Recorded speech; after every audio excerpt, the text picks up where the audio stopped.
Saying Tyson Bagent's a great quarterback? I'm saying he's 1-0. Okay, go bet the Bears plus The 8.5. quarterback wins argument. Yeah, you got to give it to him. He's 1-0. Well, he's 1-0. Sorry, teabag. His average depth of target against the Raiders was 2 yards. Took what the defense gave I thought it was an error on the screen. No, it's 2 yards. It's not great. McLaurin in There's this a joke matchup. in there somewhere. I'm just trying to think between teabag and average depth of target. I'm working. Yeah, keep it going. Yeah, we'll talk about Terry McLaurin, and you can work out the jokes. It all works out for everybody. You can jump in on George Kittle. Fantasy Football Happy Hour with Matthew Berry, served by Applebee's. Happy Friday, and welcome to the Fantasy Football Happy Hour. I'm Connor Rogers alongside a very excited Matthew Berry. Well, it's me welcoming Jay everyone. Croucher. It's not enough just to say welcome. I think you got to do it. Like you an gotta open hug? Welcome, yeah, exactly. There we go. Spread your arms and be like, yeah, come on in. The water's fine. Will you be as welcoming when Denny Carter joins us? No. I hope so. I didn't think so. No, I will not be. Do you think Chris Godwin should have turned around and spread his arms towards the football a little last bit. night? Somebody. What the hell Anyone. was that? Like not It was one there. person turned around. Like they're all like, okay, Hail Mary. Like Someone it's all else will like catch it, Matthew. Right. Well, they were like Mike Evans wasn't looking around. Like all of them was just sort of like, all right, we know this play ain't happening. And I'm like, It felt that way. It really did feel like they were just running a Here it wind is. sprint. Here's the play right here. Baker's running around. He's running around. Up. He steps up in the pocket. He chucks it deep. Everyone's gathered around. They're up. Oh, hey. What's Trey Palmer doing as well? Never Trey Palmer gets touches left off in this one. anyone. It just goes Look at right that. to the ground. How often do you see a Hail Mike Mary Evans hit is the more ground? concerned with the guys on the ground than, yeah, like, God, what are you doing? I don't understand this Like, play Kate at all. Otten, like, make a move or something. What's going on there? I don't even know what, like, Trey Palmer's, it's, You know what? There would have been worse losses in NFL history because whatever, it's a regular season weekend game. That would have been On the Thursday most. night. It would have been the most unnecessary loss in the history of the 8-minute drive. NFL. if the Bills, right, if Chris Godwin turns around and catches that. I think DraftKings turned the money line market off when it was 24-10 because the game's over at this Right. point, and then all of a sudden, Chris Godwin turns around and the game's over and the Bills' season's over. I mean, it's just, it was, that was not good.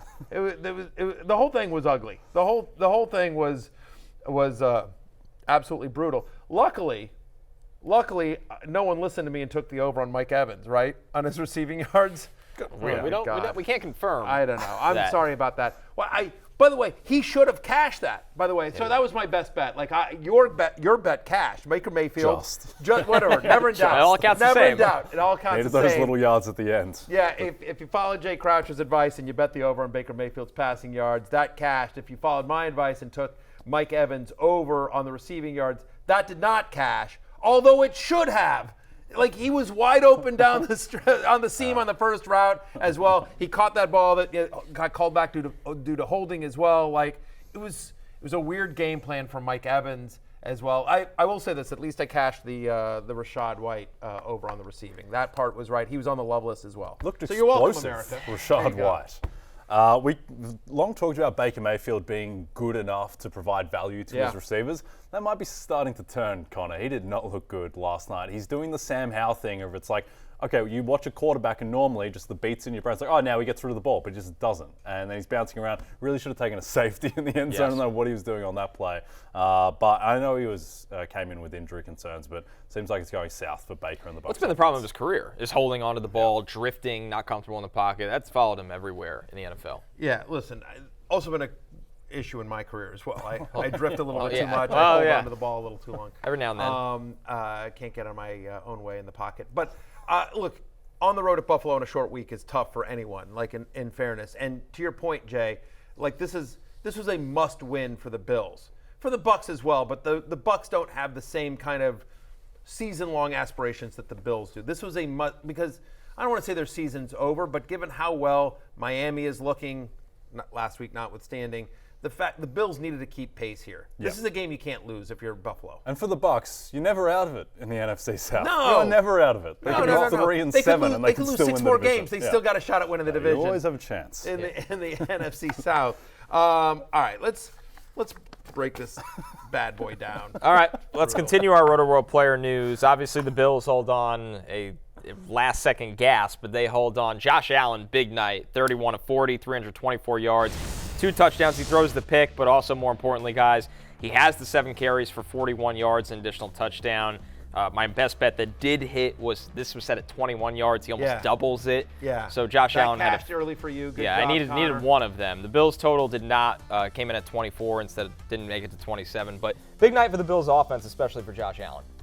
Is it a little bit of a concern that Josh Allen seems to be renting the blue medical tent and just in there every week? Style of play. And he's not high-fiving guys up high. He's doing it down low because he can't lift his shoulder, but then seems to be throwing okay. I mean, it wasn't explosive downfield stuff. He really gave the value with the rushing. And look, the stat line is fine in the end. Interception was kind of a fluky play. Like, he's going to be a locked-in fantasy top 5 quarterback. But some concerns that he's just constantly banged up, Josh Allen. It's a little bit tough, but I don't know that there's a massive fantasy takeaway because as long as he's out there, you're starting him. He's very good. #analysis here. He finishes with over 29 fantasy points. And if there's a positive here, to your point, Jay, it's the fact that now he's done, right? I mean, he's got the mini bye. He's got 10 weeks until we see him next Sunday night on Sunday Night Football at Cincinnati, right here on NBC and Peacock. I'm a company man. That's actually going to be a good game. Josh Allen versus Joe Burrow. You know what that is? That is the battle of fantasy life investors, is what that is, because Joe Burrow's on my cap table and Josh Allen is on my cap table. Both of them have personally invested in FantasyLife.com and the Fantasy Life newsletter. So I'm going to have to be like Donna Kelsey. I'm going to have to wear like the half jersey there, half Buffalo, half Burrow.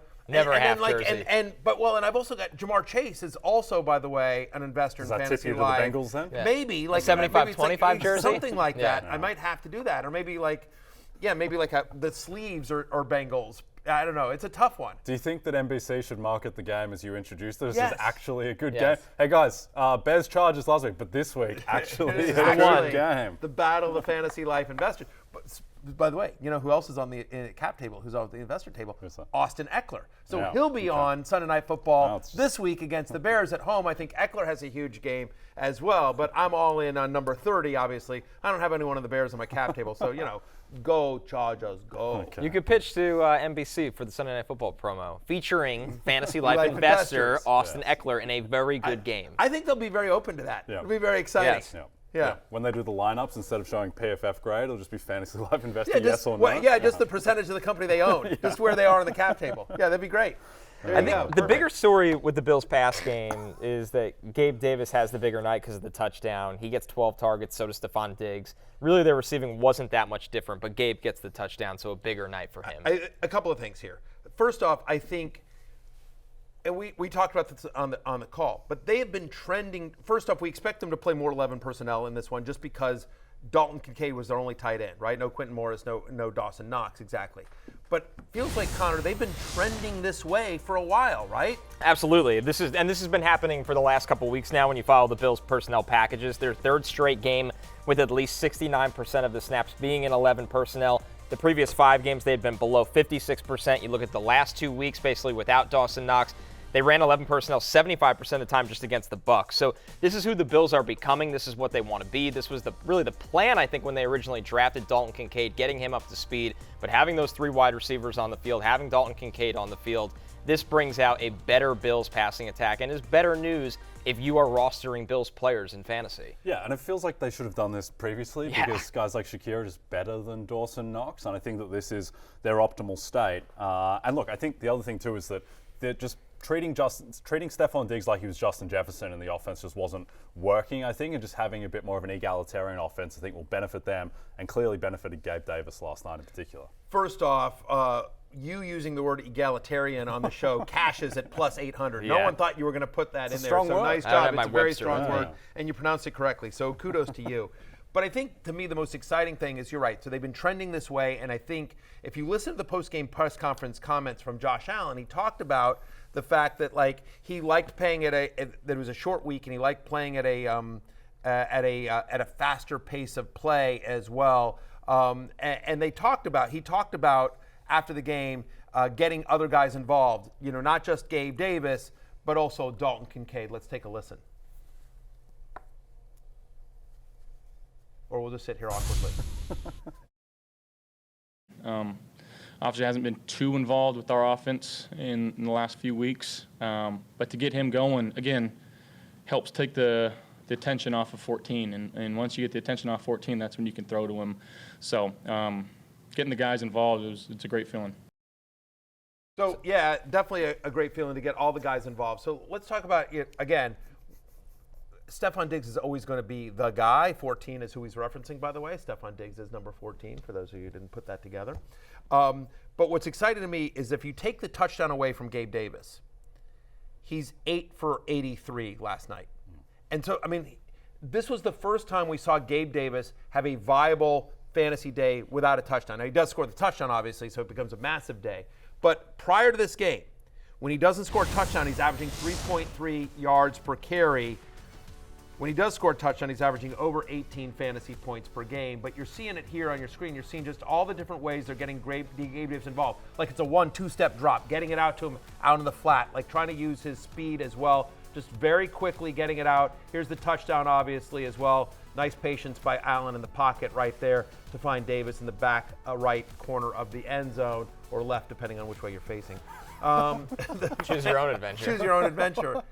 But you know what I mean? Still 6 Like points. I'm just saying, like the fact of the matter is we've always with Gabe Davis is just like sort of like he's touchdown dependent. You just got to start him all the time or never start him. It is the roller coaster. But this was exciting to see. Like, hey, there's a path to Gabe Davis being a fantasy viable wide receiver where he doesn't need to score a touchdown, but can still put up points. Yep, and this is the same guy who did go 8 for 201 and 4 touchdowns in a playoff game against the Chiefs. Like, there is still that guy who's talented in there, and I think that they do need to diversify their offense, and it seems like they took a big step going more 11 personnel last night. Diversifying, it was getting Dalton Kincaid involved. 1,000%. He was on the love list, and there was a reason tight end for 6 for you this week? Yes, he was, and he's definitely a top 10 guy for me. 85% route participation in Week 8. That is a career high for him. Back-to-back games now with at least 5 receptions and 65 receiving yards. You heard Josh Allen after the game talking about Dalton Kincaid, the rookie, who now has an 18% target share or higher in 3 of his past 4 games. He talked about it after the game about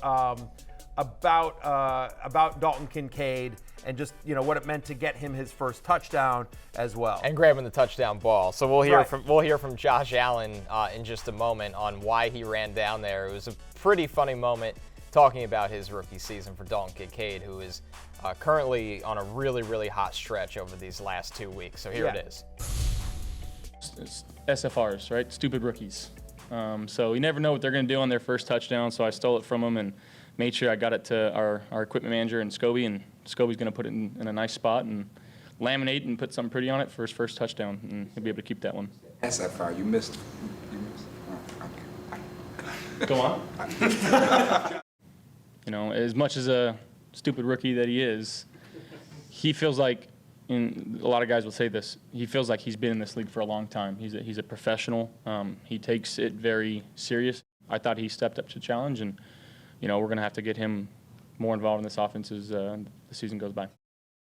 Again, and it all plays in together. Like, again, 11 personnel, him stepping up in a big way. I know you loved him coming out of the draft in terms of his catching ability. And I think what Josh Allen said isn't surprising. Dalton Kincaid had a 5-year college career where he's one of the most productive pass-catching college tight ends we've seen in a while. He's really a big wide receiver. We say that all the time. He had maybe the best hands in the draft, and I'm counting Jordan Addison and Jackson Smith and Jigba. So this is how a tight end goes in the first round. When he's viewed as also a wide receiver in this league, it's no surprise that he's getting going for the second half of the season soon. He got a big opportunity and made the most of it, that's the other thing. It's just like, okay, rookie, you've got your shot. Let me see what you can do. And then he proved himself. And so now 17 is going to go back to him again and again. My only question here is, Jay, you heard it there on the screen. He calls him an SFR, stupid rookie. What do you think that F stands for, Jay? I was actually staring at the television during that one, Matthew, and I still can't work it out. Do you have any ideas?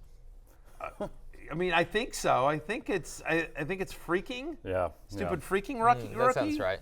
Yeah. Very good, Matthew. Stupid effing rookie. Yeah. Stupid friendly rookie. Maybe he's just got a big grin on his face all the time. I think Josh Allen's too nice to do the. He's a very nice man in these press conferences, isn't he? And so I much preferred that to Kirk Cousins talking about Creed. To step up in the QB press conference department. Fair enough. Completely agree. One last thing on the 11 personnel thing, Matthew, while you ponder that. I would like you guys acronym. to call me a SFC, a stupid effing co-host. I was wondering what the C was. Yeah. I thought it was going to be. What do you think it was going to be? I don't know. What do you think it was going to be, Connor? No, nothing. I just didn't. I thought you were going to go with analyst instead. Interesting. SFA, stupid fantasy analyst. Interesting. Yeah, Got it. No, SFA. SFA. Yeah, maybe that's it. Stupid fantasy rookie. Yeah, that could That be. could be Not it, too. anymore. Not anymore. Right. It's Dalton Friday. Kincaid. This is always the line stepping show Yeah, after a line exactly. stepping week. The last thing on 11 Maybe person. That just occurred to me too. Maybe It That's could. good. You did it. There you go. Well done. All right, Jay. so How about the Rachaad Bills- White? It's a Friday. Stupid Friday rookie. Stupid Friday rookie. The Bills, their schedule the rest of the way is either brutal or they play the Broncos or Patriots defenses. So here's the thing, is that they're going to be throwing a ton. Last night, Josh Allen provided fantasy value for 4 different pass catches. Normally, you'd say that's unsustainable. It might actually be sustainable because their schedule is completely brutal. They're not a team that just runs the ball with a lead in the second half. So I think that guys like Shakir and Kincaid are here to stay.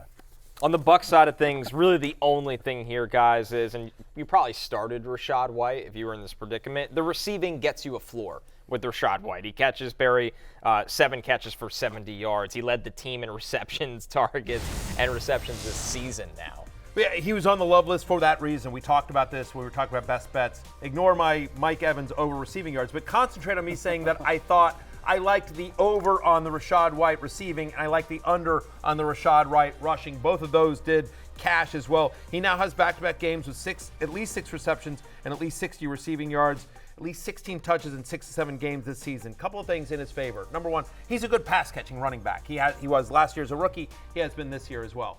The offensive line is brutal. They got dominated last night. Baker Mayfield had no time to throw, and you can sit here and say, like, hey, he holds onto the ball too long. But in fairness, like, there were a lot of plays where he just didn't, like, even if you're getting ready within 2 seconds, like, they were on him. Like, he just didn't have any time to throw. So him running around trying to find a quick outlet. So I think that happens there as well. The only thing to sort of note here, Chase Edmonds was active again for this game. He got 3 targets, like, again, like, whatever. But, like, does Edmonds start to eat into that pass-catching role of the running backs? That would be something that would give you a little bit of concern for Rachaad White. But again, to your point, Connor, the receiving work does give you a floor there with number 1. Let's jump into the notable injuries we're tracking throughout the week. Reminder, when we do this on Thursday, Wednesday DMPs are not significant until it carries over to Thursday. And we have a few of those. Tyler Lockett and Kenneth Walker for the Seahawks did not practice on Thursday. Deontay Johnson did not practice with that hamstring. Luke Musgrave with the ankle did not practice. A couple of limiteds. Brock Purdy is still in concussion protocol. So while, yes, it was a limited practice, he has to clear concussion protocol to be able to start. Raheem Mostert, Aaron Jones, TJ Hawkinson, and maybe the most notable one here, guys, is that Tyreek Hill, with that hip injury, said he's going to play in Week 8 against the Patriots. So Tua said we could see him somewhere down the line. Well, down the line happens to be 3 days later. Miami team doctors, you drink free for using that Russell Wilson miracle water on Tyreek Hill's hip. Yeah, it's either that or they did the Mr. Miyagi. You know, That's right? what he did. Frightening That's what he sound. did. Like, Yeah, that's a great Miyagi impression. yeah. Well, you've seen Karate Kid, I have, right? many times. You guys Yes, get I got the reference, reference, right? yeah. Right? We're all Cobra Kai fans around here, right? Oh, no, we don't like Cobra Kai. You don't like Cobra Kai? Aren't we anti-Cobra Kai, the bad guys? Oh, no. I thought you meant the Netflix Netflix series. series. Oh, no. I'm No, talking that's about, fantastic. Yeah, I'm talking about the guy who sweeps the leg of Daniel. Yes. Yeah. Daniel I don't like the LaRusso. No, I mean, sweepings, not Daniel LaRusso. Daniel LaRusso's the hero. It's why am I blanking on the? the blonde kids. Yeah, the blonde. No, I don't know his name. He's the star of Cobra Kai. That's Like, right, and I'll I've look it watched up. every it episode up. of that show. Why am I blanking on the name of it's the blonde Because kid. you're an SFC, you're a stupid fantasy co-host. You can't Fair think of enough. people's names. So someone will get in my ear and tell me. No, they won't because they don't know either. Yeah, Unfortunately, it would have it's happened just by going to now. be inevitably never coming. All right. So back to Tyreek actually playing this week. No, not Ralph Yes. Macchio. Like, Steven's in my ear. Now I'm going to pause the damn show until All we right, figure Jay, this back out. to us. Back to us. Yeah, no. All right. I'll talk to you about football, Connor. Yes. Can Notably injury report. It sounds like the Yeah. Dolphins' Johnny offense Lawrence. will be okay. Johnny Guy's name is Johnny yes, the Lawrence. infamous Come on. Johnny Lawrence, of Johnny course. Lawrence. For the love of God. Everyone's screaming at the screen like they're screaming at me. Like, it's Johnny Lawrence, you moron. It's Johnny Lawrence. Johnny Lawrence is the bad guy. What Johnny happened to Lawrence his- is the what happened to star. his career? What? What happened to his career? He's in Cobra Kai. Oh, no, It's brought a him back. show on Netflix that has like 5 seasons. I think there's another one Newer, coming back. more It's recent. a huge hit that's all about like all the world of Karate Kid 30 years later or whatever. And yes, it is Daniel LaRusso, played by Ralph Macchio, and then it's Johnny Lawrence, played by the guy that plays Johnny Lawrence. Yeah. Right, exactly. Played, Elizabeth Shue was in the original Karate Kid. I missed that. She's the love interest. I just forgot that it was She's her. the love interest. He takes her to the park. Yeah. Remember, he has to borrow Mr. Miyagi's car, and he takes her to the park. And Elizabeth Shue does have a cameo in Cobra Kai. I think it's season 3. Her performance in Leaving Las Vegas is one of the great just, performances. You know what? Yeah, the crane. That was pretty good. That was better than the hand rubbing. So anyway, Miyagi. Tua Tagovailoa has had his medical license revoked by the Florida practitioners after Tyreek Hill returning somewhere down the line, literally the next day. So that is good news anyway. So yes, great news on Tyreek and Mostert both returning as well. The ones that are concerning to me, the biggest ones that are concerning to me, is 3. The fact that they didn't play is Tyler Lockett, Kenneth Walker. Could this be Zach Charbonnet's game as well? And then Deontay Johnson of the Steelers. Like, we finally got him back, and now he's hurt again. And it's gone.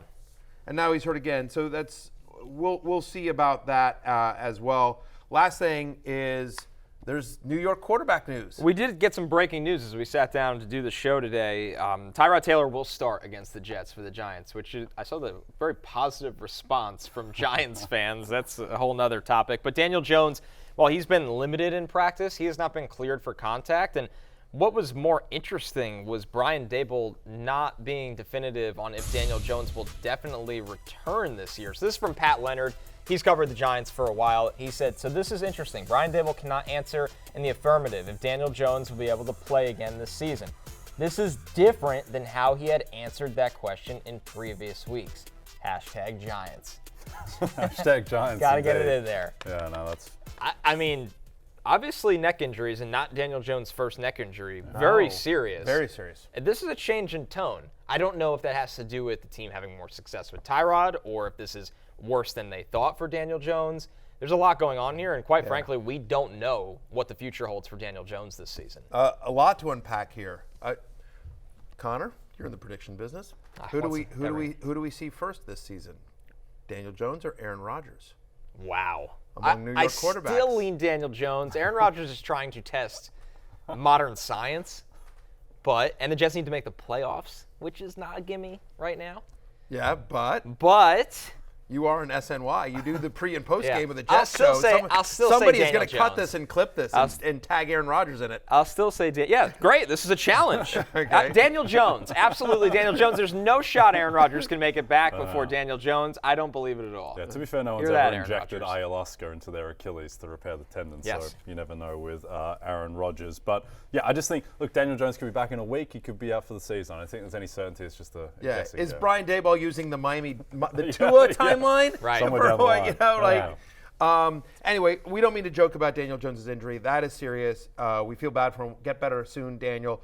Rooting for that. The positives here as it relates to our world of fantasy football is that the Giants have been better under Tyrod Taylor, whether it's because the schedule has gotten easier, because of his veteran leadership, because things are clicking. I don't know, but over the past 2 games, you see it there on your screen. They beat my Commanders. They should have beaten Buffalo, honestly. A little bit of a boneheaded play by Tyrod Taylor at the end of the first half that could have made that a different outcome for the New York Football Giants. And it's not like they lit up the Commanders. They only put up 14 points. The defense is playing better. It's honestly the real turnaround for the Giants.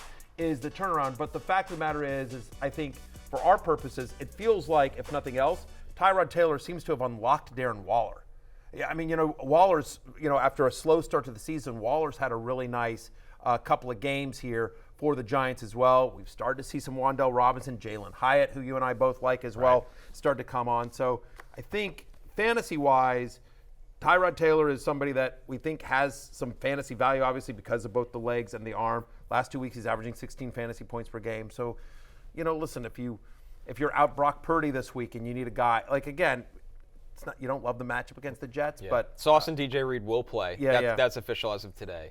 Yeah, I think the big thing is for Jalen Hyatt, who quietly has played 97 snaps the past 2 weeks. He played 29 the first 2 weeks. They're trending towards more of a youth movement, I think. And Tyrod, like we talked about this, people think Tyrod's like dink and dunk because of his performance at Buffalo. No, Tyrod likes to chuck it up. And Jalen Hyatt runs more deep routes than anyone else on the Giants. So I think that he is a guy, in deeper leagues who is of interest the rest of the season. Yeah.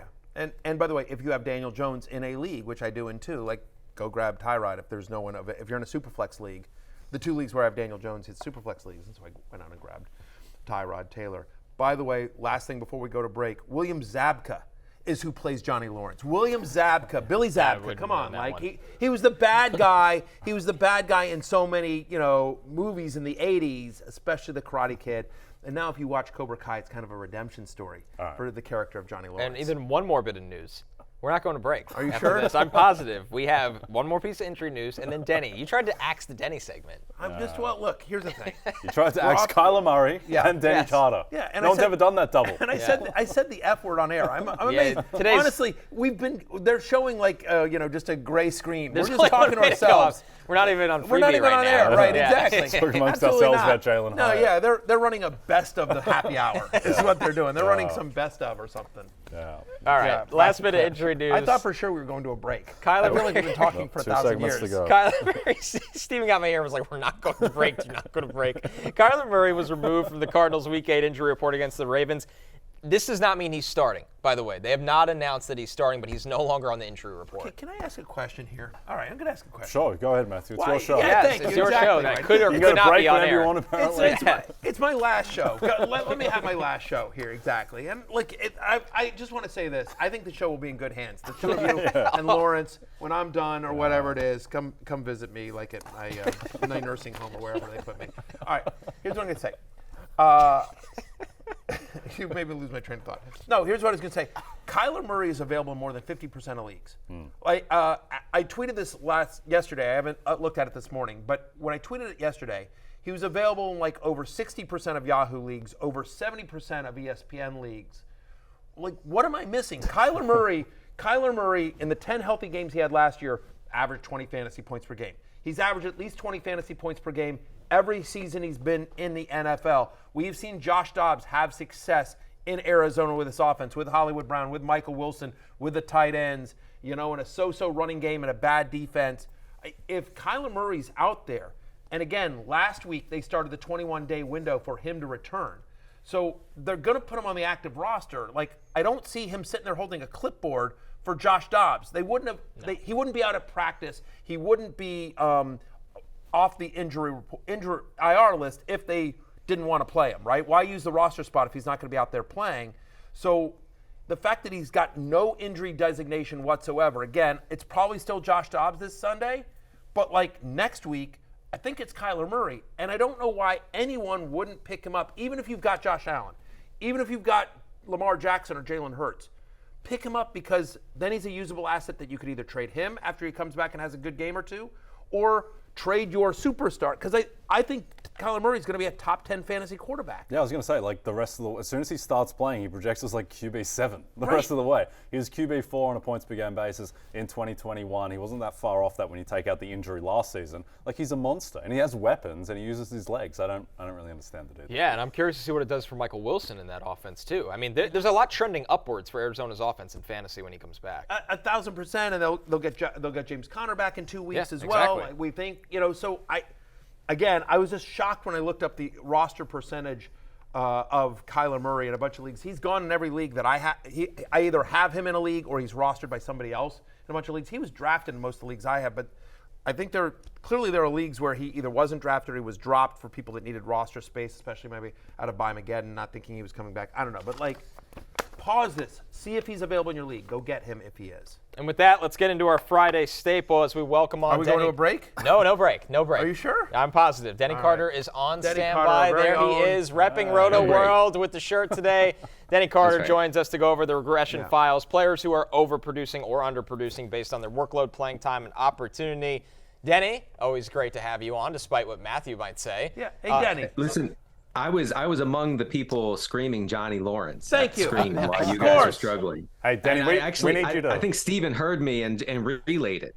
No, Stephen had no idea, so that's why we had to Steven look had it no up on our idea. laptops. Steven goes, Ralph Macchio? Steven, no. But, it was awful. Producer Steven. But thank you, Denny. I just had a brain fart where I just couldn't remember the name Johnny Lawrence for some reason. But who's your favorite character in the Karate Kid universe? Forget the Who's my favorite? I guess you're going to go with the protagonist, right, with Daniel. But by the way, your 80s cultural card has been revoked temporarily, Matthew, for not knowing Johnny Lawrence off the top of your head.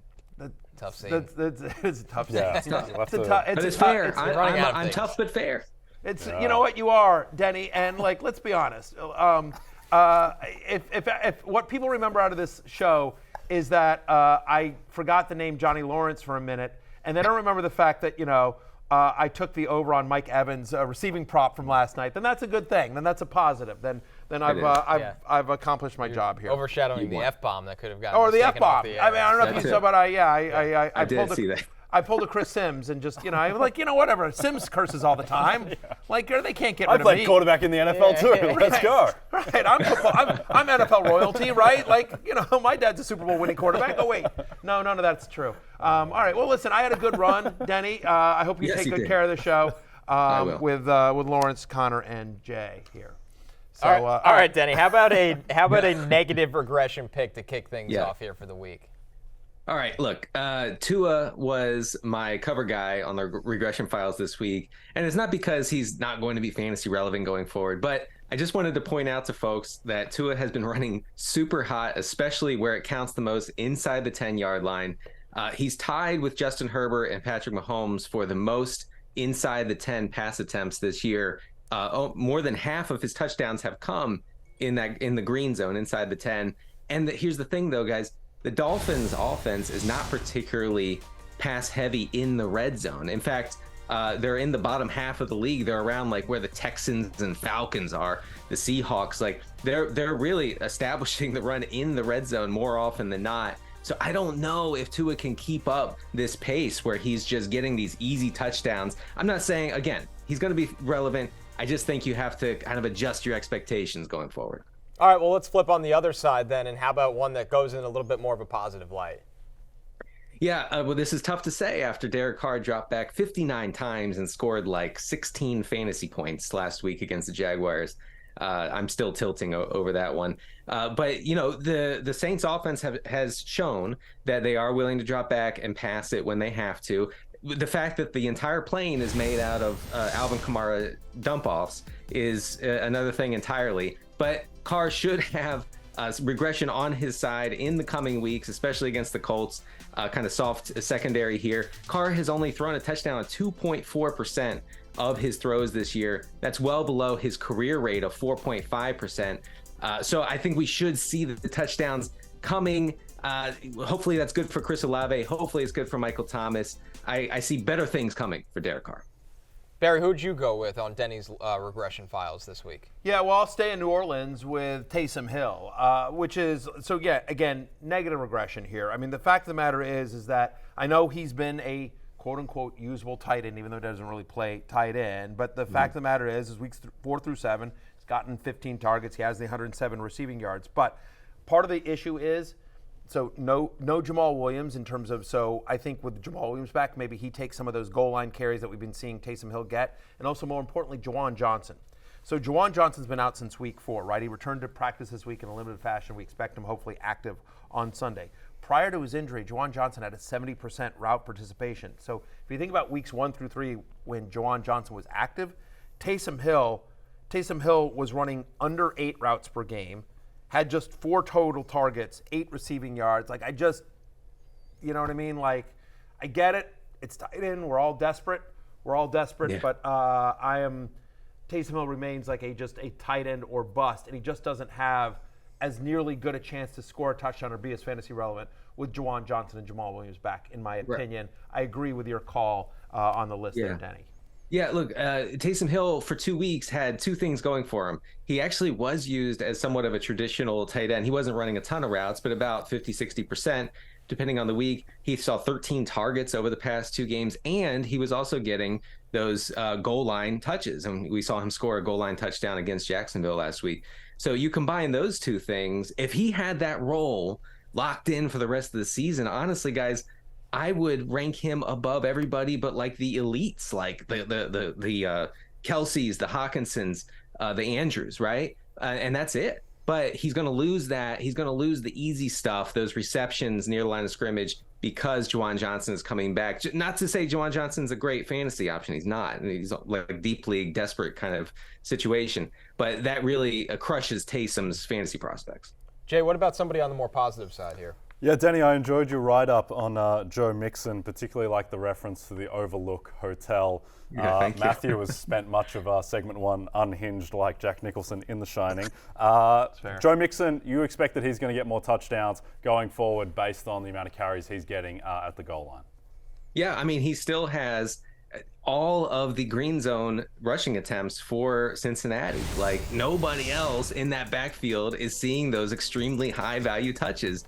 And there's also the fact that with a healthy Joe Burrow, the Bengals have shifted back to a very pass heavy offense, and that has led to more pass routes and more targets for Joe Mixon. So I think you combine kind of that, 4 or 5 receptions per game maybe as the main pass catching running back out of the backfield, plus the goal line work. Hopefully Joe Mixon can one day score a touchdown. We're hoping for it this week. That's the concern, right? Because I agree with you in terms of all the signs point to he's just getting so much massive usage that it has to turn in his favor.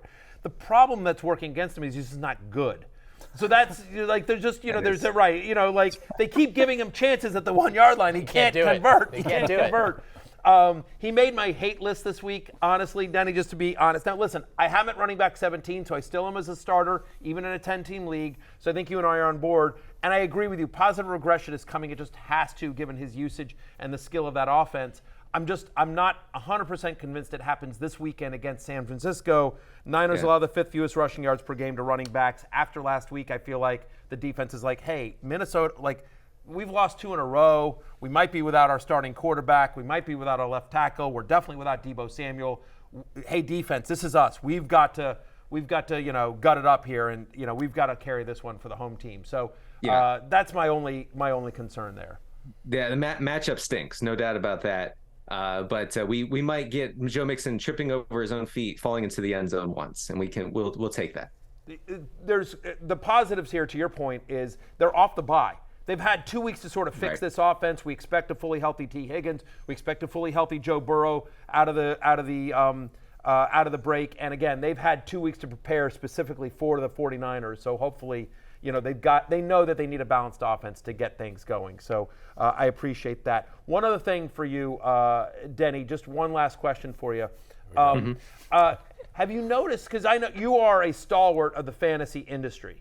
Right, and you are somebody that has been in the industry for a long, long time, as have I. And so you look around, and so many people coming into the industry, and they're like, hey, I'm Doctor this, I'm the fantasy wizard, I'm the fantasy grandmaster, I'm the fantasy fixer, I'm the accountant. Everyone's coming up with a different thing, right? But you know what I've noticed? Literally no one out there, and this has been inspired by our Karate Kid conversation today, no one is the fantasy sensei. Yeah. No one's the fantasy sensei. I feel like Sensei. Yeah, exactly. Yeah, Sensei. We got that. Like Sensei. Yeah, like Sensei Kreese, who's also on Cobra Kai. So I mean, somebody's got to dress up in the karate outfit and be like, I can do this, I can chop wood, and I can tell you to not play Joe Mixon this week. Yeah, exactly. Somebody, and I just would like to throw this into the suggestion box. Maybe that's Rotopat. Maybe Rotopat becomes the fantasy sensei. I like that. Just something We're gonna to think have to about. look into that. Would you I'll throw try it to in the convince suggestion box? Let it rattle around over there for the Rotoworld Football Show. Just fantasy sensei Rotopat. I like Yes, Kyle. Rotopat. I like Kyle as the accountant, by the way, the fantasy accountant, like doing The fab fantasy budgets. accountant? Yeah, the fantasy, 1,000%. The fantasy accountant just does fab budgets. Yeah. That's it. Or it could be like the Ben Affleck movie, where you're actually like a real badass. Right. I could definitely see Kyle having a secret double life. There's no question about that. So He has the glasses for it. he That's has exactly the glasses right. for That's it. what I was So thinking. Anyway, I like that idea. Kyle is the fantasy accountant, and and Rotopat is the fantasy sensei. Listen, you're an ideas man, Matthew, and I appreciate that. Yeah. God bless. All right, you can catch Denny Thanks, for his guys. live fantasy football Q&A right after happy hour at 1 p.m. Eastern time on the NFL on NBC YouTube channel. Yeah. Denny, thanks so much. Right. The first Thanks, question guys. should be, Denny, how much do you want to kill Barry? Be honest. On a scale of 1 to 10, is it 20? Is it 30? We're back after this. Right. Maybe. 2. Here's what I do know about the Bears and Chargers. That'll be on Sunday night on NBC and Peacock. You can bet that game. You can play fantasy around that game, and you can bet that game. So it honestly doesn't matter whether it's a good game or not, because it's going to be interesting to you. Well, we stay hyping up the game because DJ Moore is Hey, be next sure to on cut the that love as a list. promo for NBC. Steven, do me a favor, cut that. Send Save it over that to NBC. I bet you they'll want to play that quite a bit. This Sunday night, Barry's new favorite quarterback and the Bears take on Justin Herbert and the Chargers. Sunday, 7 Eastern on NBC and Peacock. Yeah, it starts with football night in America. We're getting you ready for it. We've got bets, we've got fantasy players. Don't pretend you won't watch because we know you will. Go, Chargers, go. All right, What's on Tap is brought to you by Bud Light, the official beer sponsor of the NFL. Our matchups with the highest point totals. Nothing is as easy to enjoy as a Sunday full of football and a fridge full of beer. These are the games we're locking in on. Can we get a fridge full of beer for the show? I would like that. I know we've got the working tap. Working is a loose phrase as I pull them down. I'm going to call him Mr. Light. I assume that's the guy that runs Bud Light is Mr. Light. Mr. Light saw what happened in Northeast Philadelphia with the Dollaritas. And he said, and he's out. I'll send you guys a 6-pack and split it between each other. Each get 2. 2 Bud Lights. Imagine if you think that's what I'm like on a bunch of Dollaritas. Imagine if I suck down a couple of Bud Lights here. I'm just telling you right now. Yeah. All right, we'll kick things off with Sunday Night Football. This thriller will have an over-under, or has an over-under right now, 46.5. We'll see if that moves on DraftKings. The Chargers are favored by 8.5 points against our friend at quarterback T-Bag, Tyson Bagent. Yep. Barry, I'll start with this. Any concern over how Austin Ekeler, Fantasy Life investor, has looked since returning? You know what? I'm definitely, you don't love the production, obviously, just 2.6 yards per carry in the 2 games since returning. And you say, well, hey, Barry, you know what? Chicago, for all their faults, they've actually been pretty good against the run. They're allowing the 4th fewest yards per carry to opposing running backs. However, I'm not worried about Austin Ekeler. First off, massive workload, right? 77% of the team's running back touches since returning. Like, again, Josh Kelly with that fluky play last week to get the long run. I don't think that's going to happen again. And I think the most important thing here is about how effective Ekeler is in the passing game. We know this, right? Okay? He's had he gets a good match with Chicago in that particular sense. Bears allow the most receiving yards to opposing running backs. They're tied for the most receiving touchdowns allowed to opposing running backs. Again, we know Ekeler is a part of this passing game. And Josh Palmer, guys, not 100%. He showed up on the injury report. So if Josh Palmer is either limited or out for this game, you would expect Ekeler to be even more involved in the passing attack. Again, that's an area where you can attack the Chicago Bears.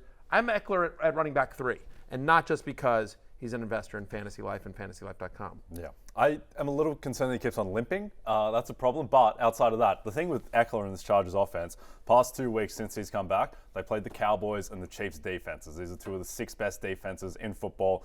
The Bears are not one of the 6 best defenses in football. They have maybe the most exploitable secondary in the NFL. So I think Ekeler will get back on track. I think the Chargers offense just in general will get back on track. And the other thing is, go back to that Dallas game for a second. Like, first off, he was like down at the 1-yard line. He had the long passing catch, you know, and then there was another one where he was open in the flat. Like, again, he was late to him. Herbert was late to him, and he got tackled on the one again. Like, he should have had 2 touchdowns in that game, and I think if he gets either one of those, I think the narrative on Ekeler changes a little bit as well. There was also another play in the Dallas game at the goal line where Justin Herbert was motioning to Austin Ekeler to come in for a carry, and then Ekeler was like, no, and they didn't know what the play was, so Herbert just took it and just ran forward himself. I think that was probably another goal line carry for Ekeler that went down the drain. So, yeah, he'll be fine. All right. He'll be fine, just like my Maryland Terrapins. I just want to point this out. Exactly. People think I bailed on them. I have not. I'm a lifelong diehard fan of the Terrapins since, I guess, 2 months now. Yeah. Whatever. But like we're 2 touchdown favorites against Northwestern. We're taking them down. Bold call. There we go. Go Terps. Patriots-Dolphins. Patriots traveling to Miami, who is favored by 9.5 points in this game over New England, despite the Patriots beating the Bills, upsetting the Bills last week. The over-under in this game, 47 points. And you guys know the drill by now. Any game the Dolphins are in, Jay, the point total is going to be extremely high. But I think our pressing question here is more on the New England side. Is Rhamondre Stevenson back to being a reliable RB2 after a really brutal start to the season? I think so. He's looked a bit more explosive lately. With Mac Jones, I don't think he's fixed after that Bills game. There was a lot of yak in that performance. But I think the big thing from that game is that the Patriots' offensive line actually held up. And it's been a massive weakness of the team all season. They were able to keep Jones upright in a way that the Tampa Bay offensive line wasn't against that Bills pass rush last night. So I think that bodes well that Rhamondre, look, they don't want to throw the ball 50 times, so I think they will be running against the Miami run defense that is vulnerable. Yeah, and by the way, the same argument that I made for Ekeler against the Bears, I also make for Rhamondre against the Dolphins in terms of how they are against pass-catching running backs. They allow the 7th highest catch rate to opposing running backs, and so Stevenson, who's had a 20% target share the last 2 weeks, will be involved with this. I am with you, Jay. I don't think we're totally out of the woods yet with Stevenson. Again, like 57% of the team's running back touches is basically what Stevenson's gotten since week 3. Zeke continues to get too much work for a manager of Stevenson to be happy with. But I think in this particular game, I think he's viable. I have him as a top 20 play this week. He was on other receiving votes for the love list, again, because of the passing game usage and the way you can attack Miami. Our final game on the list here, guys, the Chiefs are favored by only 7 points against the Broncos. But more importantly, the point total is all the way at 47 right now in this game. And forget the Chiefs for a second, Barry. Which Bronco do you feel best about starting in this game? Yeah, I mean, that's a tough question. But I'll answer it. That's fine. I'm not scared of the tough questions. I'll step into the ring with you, Johnny Lawrence. Look, Javonte Williams would be my answer here, right? Like 53% snap rate last week. He had 18 touches, both of them season highs. Again, coming off that injury, getting more and more work. He's their best option. I know Sean Payton's got a soft spot for Jaleel McLaughlin, his little pet that he found, and he's still going to be involved. But, I mean, Samaje Perine. That's real subtle. Right. Well, I'm just saying he is, right? But look, Javonte Williams now has a double-digit target share in 4 out of 6 games so far this year since he's returned. 5.4 yards per carry. Remember, he missed the 1 game with injury, but since he came back from that in-season injury, he's averaging over 5 yards per carry. Looks completely healthy as well. So I think I have him as a borderline top 20 running back. Chiefs have a very good defense, and they're top 5 in terms of top 10. Top 5 in terms of fewest fantasy points allowed to opposing running backs, but I think just volume gets you there with Javonte Williams in a game in which the Broncos are going to want to slow this down against the Kansas City Chiefs. Yeah, well, the good news is they played this game 2 weeks ago and everyone was terrible for the Broncos. Nowhere to go but up. Yeah, nowhere to go but up, except for Cortland Sutton, who was okay. It was 446 and a touchdown. He played well. I think of all the pass catchers, you still want Cortland Sutton over Jerry Jeudy. You're not excited about any of the Bronco tight ends. And I agree. Like, the line is 7. Like, that's smaller than you would expect, because I think the Broncos are trending more towards competence. And as they start that crawl towards competence, they should be able to run the ball a bit more. And I know that the Chiefs have been excellent against running backs. That's largely because the Chiefs are just the Chiefs, and they're always leading games. The Chiefs can be run on in a way that's easier than passing on them, just in terms of an efficiency perspective. So I think the Broncos will be able to run the ball a little bit. I mean, I have Cortland Sutton outside my top 30, Jerry Jeudy outside my top 40, Russell Wilson's QB 15 after the Thursday night game. Ideally you're avoiding that side of the ball in this game, but I do think Javonte Williams is usable on Sunday. That'll do it for What's on Tap, presented by Bud Light. Easy to Sunday, easy to enjoy. We're taking one more break, but when we're back, it's last call. Jay and I got pickup lines for Barry. Oh, this might be my favorite segment of the week. I love this one. I get to make them really uncomfortable. It's kind of the point of it. DraftKings Sportsbook is an official sports betting partner of the NFL. New customers can bet $5 and get $200 in bonus bets instantly. Download the app and use promo code Barry when you sign up. DraftKings Sportsbook, the crown is yours. All right, it's time for pickup lines. That's right. Who's taking me home tonight? What a victory. What a prize. Go ahead, Jay. You can kick us off here as we look at the matchups with the highest spreads, courtesy of our friends at DraftKings. I'm excited about this one, Matthew. This is my favorite one in a while. Okay. Travis Etienne, over 62.5 rushing yards. Travis Etienne leads the NFL in rushing attempts. He's number 1. There's no one in front of him. Right. He is averaging 72 rushing yards per game. So he's leading the league in rushing attempts, but he's only averaging 4 yards per carry. I think that's unders. I think he's better than that and will go beyond that going forward. Now he's a 2.5-point favorite at the Pittsburgh Steelers, who have a bottom 5 rushing defense. How is the number 62.5? Right. This should be 10 yards higher at minimum. I think it's completely wrong. I like the alternate overs as well, but the bread and butter, the pickup line, Travis Etienne goes over 62.5. All right, I like it. I like it a lot. Running back theme today for pickup lines. Okay. This is the first time on pickup lines I'm going with a plus money bet, so a little risky here. Wow, look at you. Breece Hall anytime touchdown, plus 130. The Giants have allowed 10 rushing touchdowns this season.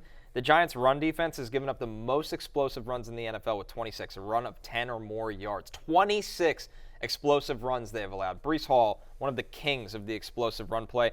I love Breece to score this week. I actually really like both those bets. I mean, my Commanders couldn't get anything going against the Giants last week, and Brian Robbins still was able to get into the end zone here. But I think just touchdowns can be so fluky. Sure. That's why it's plus money. Right. Could they? Right. Exactly. That's why it's plus money. So I'm going with Jay's bet. I'm going home with Jay. Congrats. You and I are coming home tonight. You What a guys, Friday. we're gonna Netflix and chill. Yeah. We're gonna cuddle on the bed. We're gonna watch some Cobra Kai. Yeah. Maybe and we'll invite Travis over as well. Yeah. Get involved because he's going to get our bet home. Yeah, exactly. Maybe Peacock. You know what we need to make Peacock and chill a thing. Yeah. You know what I mean? Screw Netflix and chill. Hey, like you're you've the one watched who keeps all that bringing up stuff. Netflix. Yeah, let's Peacock and chill. Let's watch the new Chucky show or something like that. Can you as imagine well. me, you, Travis Etienne, just sitting down having margaritas, watching Chucky? That would Can't be imagine anything amazing. better. Dollar It's a dream. Yeah. So And hey, Bud Lights. Yeah. But just as long as we keep talking up Cobra Kai for a second, will you do me a favor, Stephen? Will you bring up the photo here of that I sent you here? So this is a photo of this is Tanner Buchanan. So Tanner Buchanan Not what I was plays expecting. Robbie Keane. He plays Robbie Keane. He is Johnny Lawrence's estranged son on the show Cobra Kai. Develops a close relationship with Daniel LaRusso as well. And I feel like he looks like somebody on our set. He's a dead ringer. Look at that. I mean, look at that. How are you? Like, you are Robbie Keane. I'll take look it. at that. Yeah. Look at. I I'll mean, take right, it. Jay? That's not bad. That's a solid comparison, I think. I mean, I'm just I need saying. to tilt my head now the other way. Yeah.